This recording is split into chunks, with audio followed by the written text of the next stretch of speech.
Imagine a world where justice wasn't about rehabilitation or quick retribution, but about spectacle, drawn-out torment designed to obliterate human dignity. For centuries, rulers turned executions into public theater, using the condemned body as a living canvas for the state's power. These punishments weren't just for the victim, they were a visceral warning to thousands of onlookers, searing fear and obedience into the collective mind. Prepare yourself. These are the top 10 bizarre historical punishments that make modern justice look like child's play.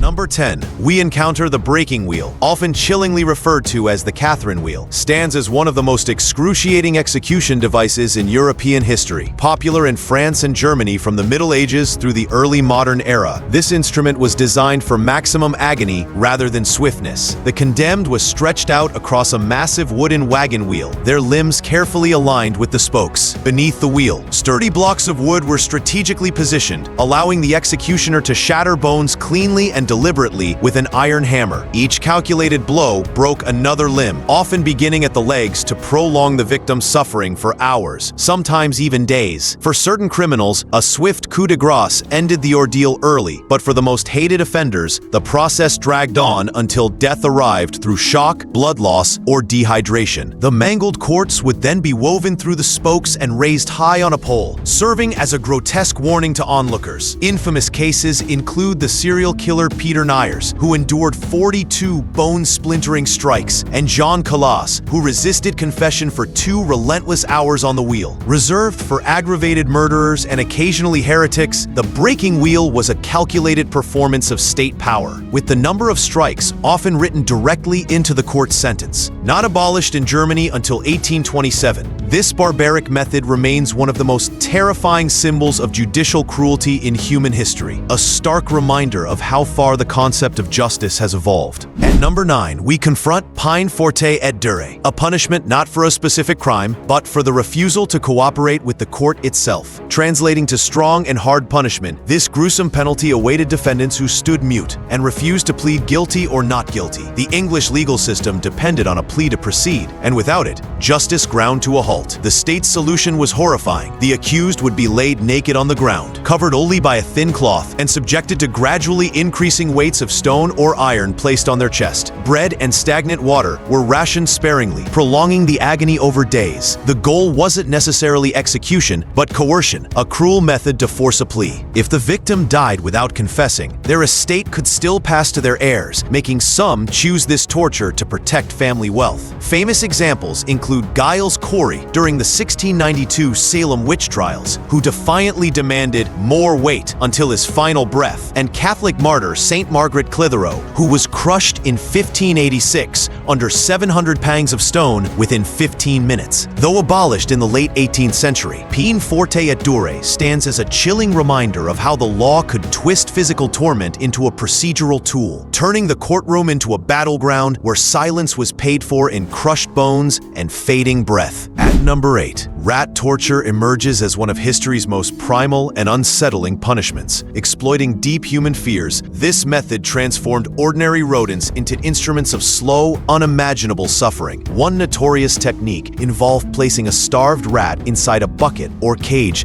strapped to the victim's bare stomach or chest, then heating the container from the outside with coals or fire. In desperation to escape the rising heat, the terrified animal would gnaw through flesh, muscle, and organs, creating a living nightmare from which there was no reprieve. Variations included inserting live rats into body cavities through tubes, a particularly horrifying practice documented in certain South American military regimes. Rat torture's roots trace back to the 16th century Dutch revolt, where it was reportedly used by the official Diederik Sonoy, but accounts also surface in modern authoritarian contexts across Brazil, Chile, Uruguay, and Argentina. Unlike executions designed for public spectacle, this was often an interrogation tool, a weapon of fear meant to shatter the victim's will before their body succumbed. Its legacy endures in popular culture, from Orwell's 1984 to Game of Thrones, because it taps into universal, instinctive terror. By weaponizing an animal associated with disease, infestation, and decay, rat torture stands apart as a chilling reminder that some of the cruelest punishments require no swords or scaffolds, only time, heat, and the relentless hunger of a desperate creature. At number 7, we plunge headlong into one of humanity's most scalding punishments, boiling alive. This horrific method spanned continents and centuries, from East Asia to medieval Europe, delivering a slow, unbearable death by heat. The condemned would be stripped and lowered into a cauldron filled with water, oil, tar, molten lead, or even wine. In its most sadistic variation, the victim was placed into cool liquid that was then gradually heated, allowing every stage of agony to unfold in full public view. Historical records from England's Tudor era under Henry VIII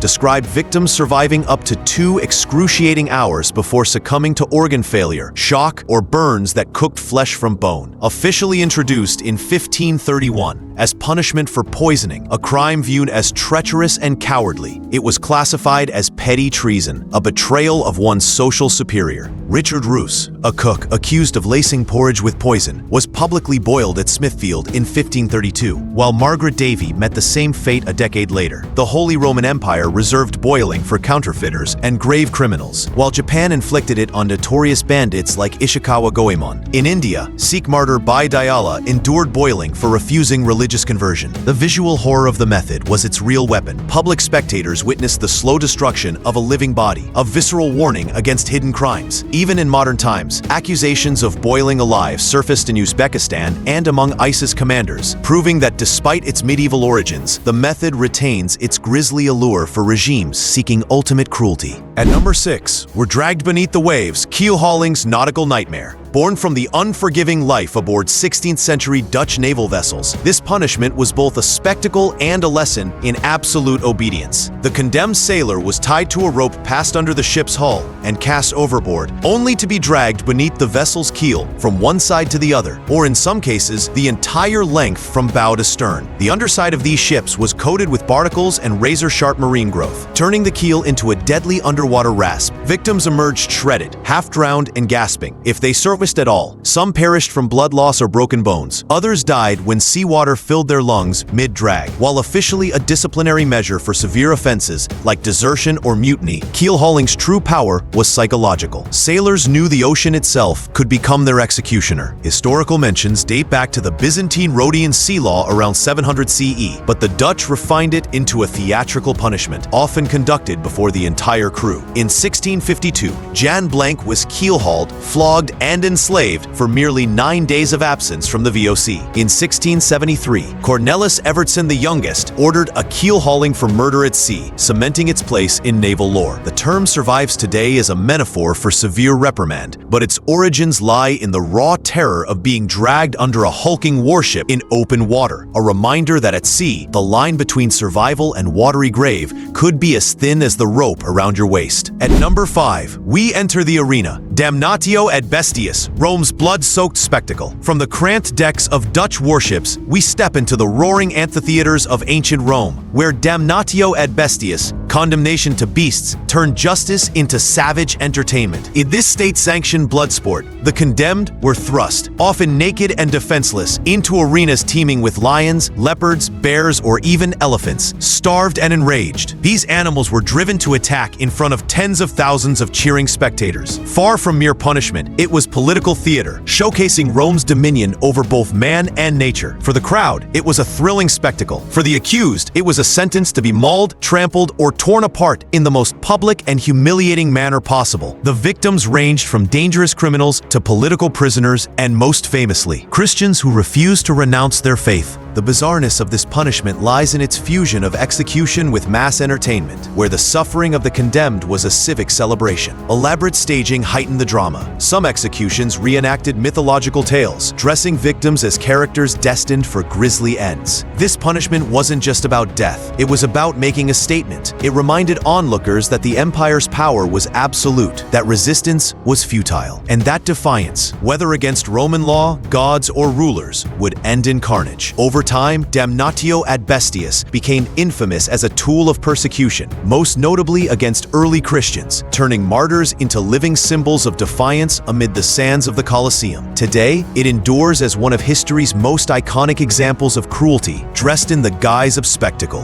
At number 4, we witness the stake's slow claim, impalement's agonizing final climb. Practiced by civilizations from ancient Egypt to Mesopotamia, this method involved forcing a sharpened, often greased wooden stake through the victim's body, commonly through the rectum, vagina, or mouth, until it emerged from another part of the torso or even the shoulder. Once pierced, the victim was hoisted upright, their own body weight dragging them slowly downward, deepening the wound millimeter by millimeter. Death rarely came quickly. Hours, sometimes days, passed before shock, blood loss, or organ failure finally silenced their screams. In ancient Egypt, two robbers who violated the sacred order were impaled as a divine and political statement, their bodies left for all to see as both a warning and a curse. Under the Code of Hammurabi, adulterous lovers who plotted to kill their spouses faced the same fate, a brutal physical mirror to their betrayal. While the principle of lex talionis suggested proportional justice, impalement took that idea to its absolute extreme, a prolonged, public obliteration of the offender's body, designed to strip away dignity, humanity, and any hope of redemption. In some societies, the stake was carefully angled to avoid vital organs, prolonging agony and ensuring the condemned remained conscious for as long as possible. It was not merely execution, it was the transformation of a human life into a living warning sign, an upright corpse slowly consumed by the weight of its own transgression. At number 3, we unravel treachery's price, hanged, drawn, and quartered. This was no single blow of the axe. It was a ritualized annihilation of the body and spirit. The ordeal began with the traitor being drawn to the place of execution, literally tied to a wooden hurdle and dragged through the streets behind a horse, jeered at by the crowd. Next came the hanging, but only until the victim hovered at the edge of consciousness. The noose loosened just before death could claim them. Then began the second drawing, the disemboweling, where the entrails were pulled out and burned before the victim's eyes, often accompanied by emasculation to end their bloodline. Beheading followed, before the final act, quartering, where the body was hacked or torn into 4 pieces. These fragments, along with the head, were dispatched across the kingdom, mounted on city gates and bridges to remind all of the fate awaiting traitors. Introduced formally under Edward III in 1352, this punishment was a powerful political weapon, reserved for those who had betrayed the monarch directly. It was steeped in symbolism. The dragging erased honor, the partial hanging prolonged suffering, the mutilation destroyed courage and lineage, and the dismemberment denied the condemned a complete body for burial, believed to imperil their soul's afterlife. Victims like Sir William Wallace in 1305, Dafydd ap Gruffudd in 1283, and Guy Fawkes in 1606 became infamous not only for their deeds, but for the state's merciless precision in erasing them from history. The full sentence was last officially issued in 1867, its formal abolition in 1870, marking the end of a centuries-long reign of theatrical terror. Number 2. Ling Chi, or death by 1,000 cuts. This execution was reserved for the most unforgivable crimes: high treason, the murder of one's own parents, or killing one's master. From roughly 900 CE until its abolition in 1905, the condemned would be tied to a wooden frame in a public square. An executioner would then methodically slice away at the victim's body, starting with the arms, legs, and chest, and only later moving toward the heart or head. Legends speak of 3,600 cuts over 3 days, though historical accounts suggest far fewer. Some victims were given opium to dull the pain, but the true cruelty lay in what came after. In Confucian tradition, the body was sacred. To die dismembered meant entering the afterlife incomplete, shamed for eternity. This punishment didn't just kill, it destroyed honor, humiliated families, and cast a shadow over the victim's soul forever. Westerners of the 19th century pointed to Ling Chi as a symbol of Chinese barbarity, though their own history held horrors just as cruel, like drawing and quartering. Ling Chi's final outlawing marked the end of one of history's most haunting methods of execution. Number 1. The Brazen Bull, the Roar of Death. This hollow bronze sculpture, shaped like a bull, was the brainchild of Perillus of Athens, who presented it to Phalaris, the ruthless ruler of Acragas, Sicily. The victim was locked inside, and a fire was lit beneath the metal beast. Slowly, the heat would roast them alive. But here's the truly nightmarish detail. A system of pipes and chambers inside the bull's head transformed their screams into the bellowing of a furious animal, while smoke drifted eerily from its nostrils. The effect? A horrifying illusion of a living, enraged bronze monster. The legend claims Phalaris tested it on Perillus himself. Poetic justice in its darkest form. Later stories suggest Romans used it on early Christians, though historians debate how often it was actually used. In truth, it may have been more of a psychological weapon than a practical one, an invention so terrifying in concept that it cemented itself in history, proving that sometimes the idea of torture can be as powerful as the act itself. And so our journey through history's most bizarre punishments comes to an end, a chilling reminder of how far human cruelty can stretch when wielded as a tool of power. From the slow, surgical torment of Ling Chi to the fiery screams of the Brazen Bull, these weren't just punishments. They were warnings carved into the collective mind of entire societies. While modern justice has largely traded public agony for legal process, echoes of such brutality still surface in darker corners of the world. Let's hope they remain only echoes. If you enjoyed this dive into history's shadows, like, comment, and subscribe for more strange and spine-chilling stories. Thanks for watching.